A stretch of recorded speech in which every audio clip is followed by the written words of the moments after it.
When I was in 8th grade, my father told me 5 words that I'll have to live with for the rest of my life. I was sleeping on the top bunk of my stepbrother's bed.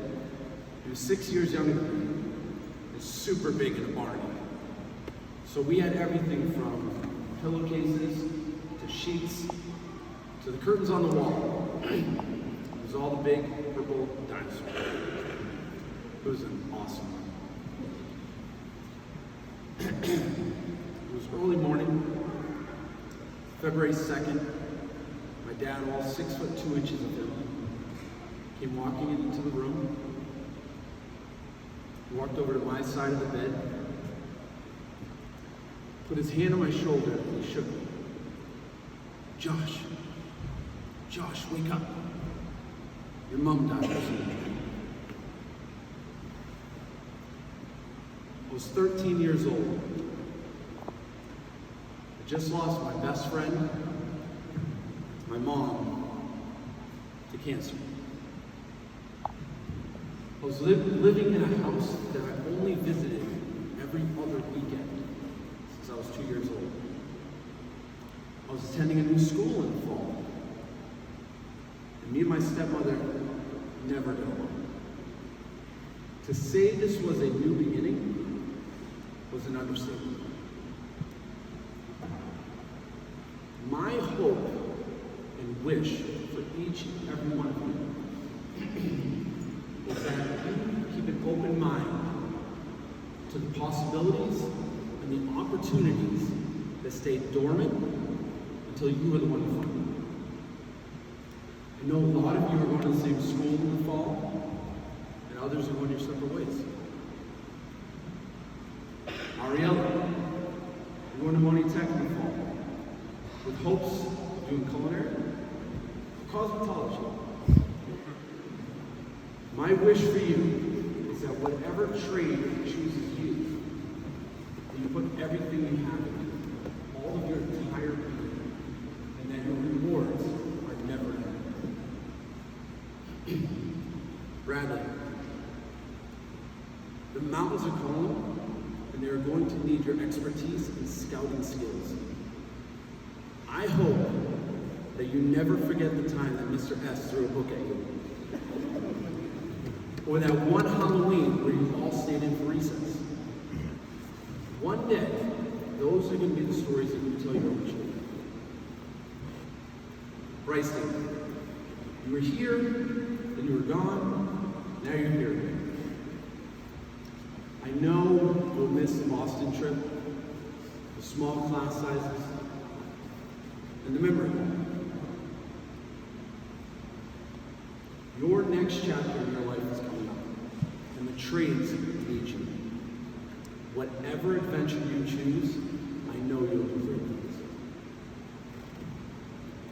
Hannah, some of your best moments are right behind you.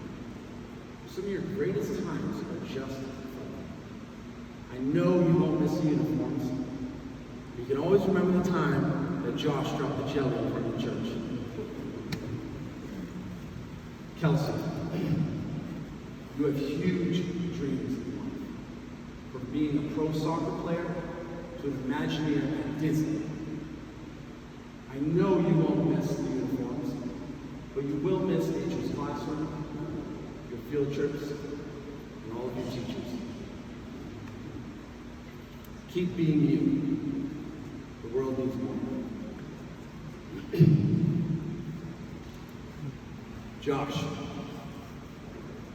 Joshua. Wow, what a name. You are going to succeed in life in whatever you do just because of that name.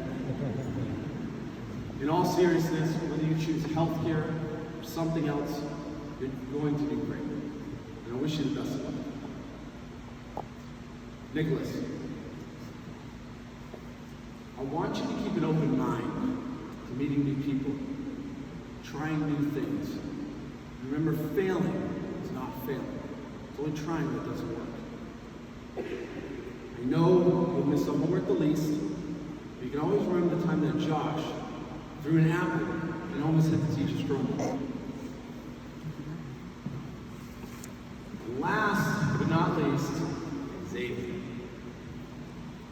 what I personally will miss the most will be hearing the echoes of Mrs. Cormier yelling, Xavier! Every play rehearsal.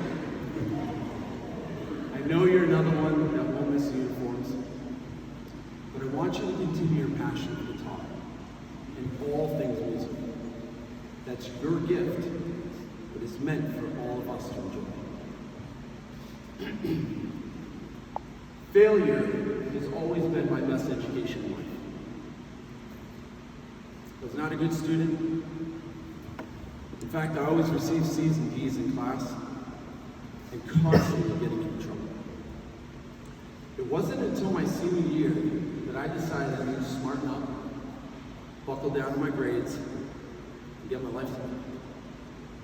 I made it, just barely, when I graduated. In fact, I graduated from Monty Tech 20 years ago today. And I know a lot of you are going on to that school in the fall, and I couldn't be more thankful for what that school taught me. Now, moving from one chapter of your life to the next chapter can be scary, right? A little nervous. But as soon as you realize that throughout life you have phases, right now you're entering your molting phase. Let me explain. Mostly all reptiles need to molt. They need to shed that old skin in order to grow, to adapt to their new surroundings. Right now, you are shedding that middle school skin. You are not going to be the same person you are tonight. A few months from now, when you go to enter ninth grade. Now, with that new phase in life, there's going to be new problems, new issues, new failures. I want you to go through every problem as an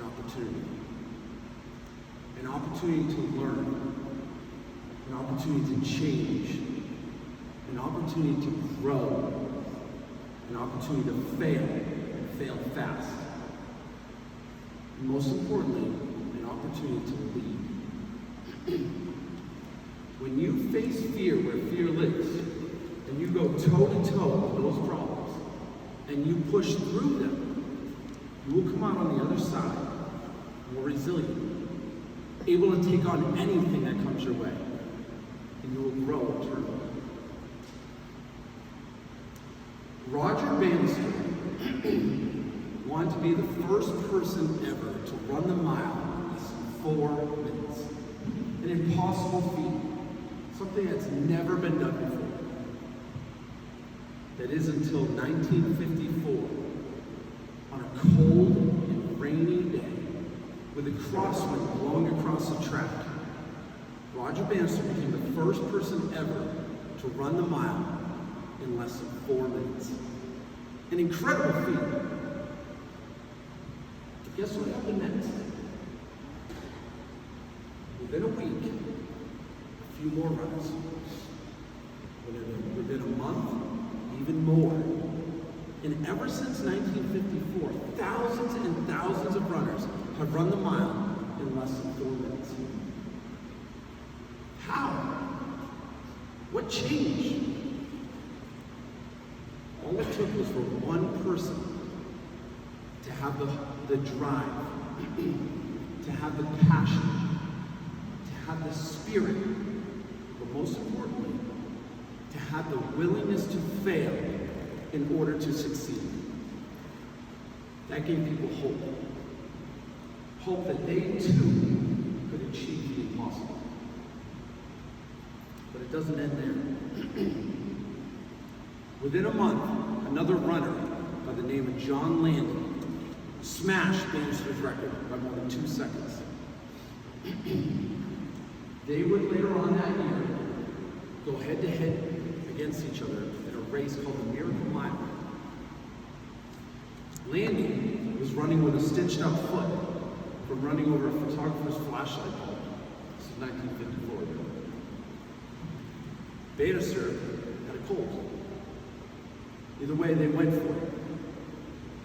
Landy was in the lead by about 15 yards. He's cruising. gaining speed. The banister's coming up fast. And Landy could feel it. So Landy looked over his inside shoulder to see where Bannister was. At that exact moment, Bannister passed him on the outside. He passed him and he finished the race, with Landy 0.8 seconds behind him. Both runners, top of the class. Incredible runners. But Landy made one big mistake that cost him the race. He looked over his shoulder. Do we do this in life? We look over our shoulder and compare ourselves to someone else. We want to be faster than them. We want to be better than them. Smarter than them. Of course we do. Does it ever work? Barely ever. I want you to run your own race at your own pace on your own time. Nobody is better than anyone else. Run your own race. Everything else will work its way out. I believe life is all about micro decisions. Throughout our lives, we have made tiny little micro decisions, thousands of them, to bring us here to this moment, right now. Every one of us. Let me give you a little example. Even today, we made hundreds of them. Last night when you set your alarm clock to wake up this morning, did you wake up or did you hit snooze 6 times before waking up like I did? When you did wake up, did you sit up or did you roll over? Did you put your left leg down first or your right leg? Did you go to the bathroom first or take a shower? When you get dressed, did you put your left leg on first or your right leg? Driving, did you turn left? Did you turn right? Did you stop for coffee? All those teeny tiny little micro decisions brought you to here right now in this moment. That's what life is all about. Let me give you another example. When I was 18 years old, I wanted a motorcycle. Not just any motorcycle. I wanted a Kawasaki Ninja in bright green. I thought they were so cool. They were fast. You could do wheelies. Man, I wanted that thing so bad. I found a dealership that had that motorcycle. And I went to that dealership. And now I'm not as big as I wasn't as big as I am now. Back then I was still pretty big. But I got on that motorcycle. And I'm all weird and awkward and I'm sitting on the thing and I don't fit on it. My arms don't know what to do and my legs are long and I can't fit on those tiny little pegs. I didn't care. Because I wanted that motorcycle so bad. I looked at my buddy who I was with that day. I said, hey, if I don't get financing for this motorcycle, I'm going to get an apartment. He looked at me. But that's not as cool as this motorcycle. I said, I know. Guess what I didn't walk away with that day? I didn't get financing for that motorcycle. I was 18 years old and I had no credit. But within a month, I moved into my first apartment. And that micro decision set me on a path for the rest of my life. There's a book by Stephen Pressfield. It's called The War of Art. It's one of my favorite books, one of my favorite authors. I'd like to read a small section of it for you. We can't be anything we want to be. We come into this world with a specific personal destiny. We have a job to do, a calling to enact, a self to become. We are who we are from the cradle, and we're stuck with it.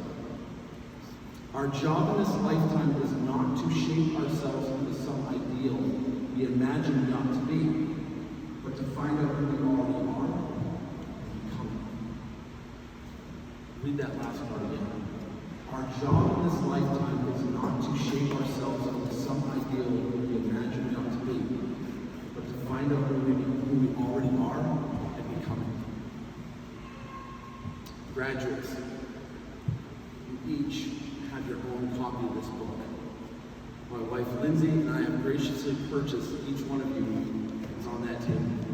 I want you to hold on to it. Read through it. Read it in 5 years, read it in 10 years. I think you're going to get a lot out of it.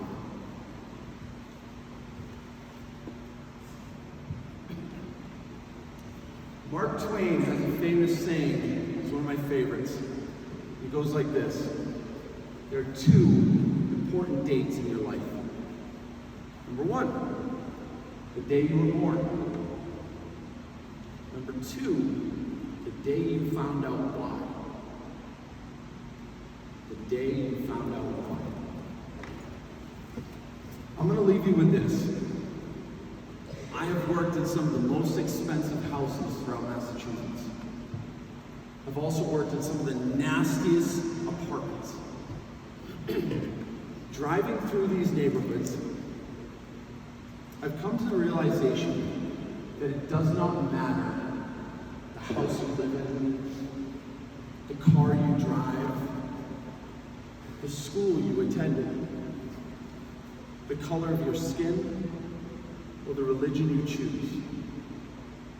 We all are afforded the same exact opportunities in life. But it is up to us as individuals to take massive action on those opportunities, or someone else will. Those tiny little micro decisions were all opportunities, a yes or a no. They were brought to you, and that's how you all ended up in these seats today. Grandparents, aunts, uncles, parents, your decisions throughout life brought you to where your kids are, to where you are today. Whether you took those opportunities and took massive action is up to you. Now, I also believe that opportunities don't just stand out in front of you with a big neon sign and saying, here, pick me, pick me, pick me. They don't smack you in the face. That's not how the world works. Those opportunities come to us as a thought in our mind. Sometimes they'll come to us in the pit of our stomach. It's up to us to take it or not. I also believe that if you choose not to take that opportunity, it doesn't just disappear. It doesn't just go into thin air. No. It's taken from you and it's given to someone else. Take massive actions on every opportunity or someone else will. Congratulations to the graduating class 2022 Holy Family Academy. Thank you.